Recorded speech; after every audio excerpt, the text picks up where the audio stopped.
Omarion, breezy. So, you've been in the UK for quite a bit now. Right. You performed in Nottingham a few weeks ago, and you're going to perform in London next week. Yeah. What pre-show ritual do you have before you perform? Do you have anything that you do behind the scenes? I mean, yeah, I got a few things, but it's really just about, creating a vibe, an energy, a space. You know, we might listen to some music, or, we might, talk about, what's going on in the world. Just like basically quieting, everything until we hit the stage.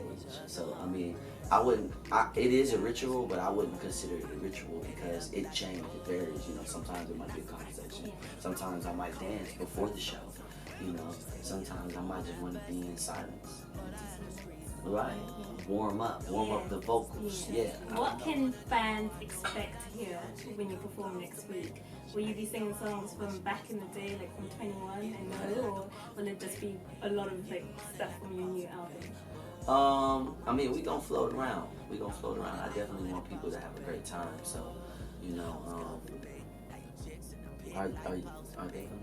Well, maybe. Well, they're gonna come. Okay. Well, if y'all is gonna come, then y'all gonna see. We gonna have a good time. And speaking of your new album, I was reading an interview you had with Vibe magazine, and they said you said it took nearly up to 2 years to make that album. What was the easiest song to work with, and what was the most challenging? Well, it's interesting.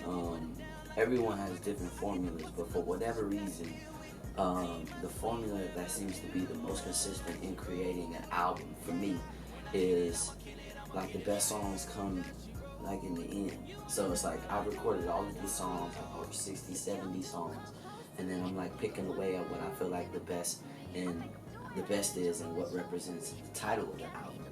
And then all of a sudden, I record a song like Supposed to Be. And it's like, and that comes together so organically. It's like, oh, okay, I do my verse, I do the hook, and I'm like, I call Chris, I'm like, yo, play this record for you, I need a verse. He's like, come through. Ooh. We go through his studio, he does it, and then it's like, then, my manager calls me, he's like, James is gonna do a verse. I'm like, word? Oh, okay.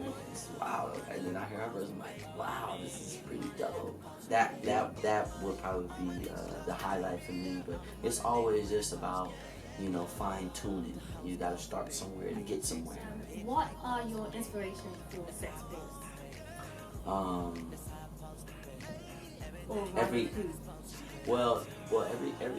Everything is cerebral at this time.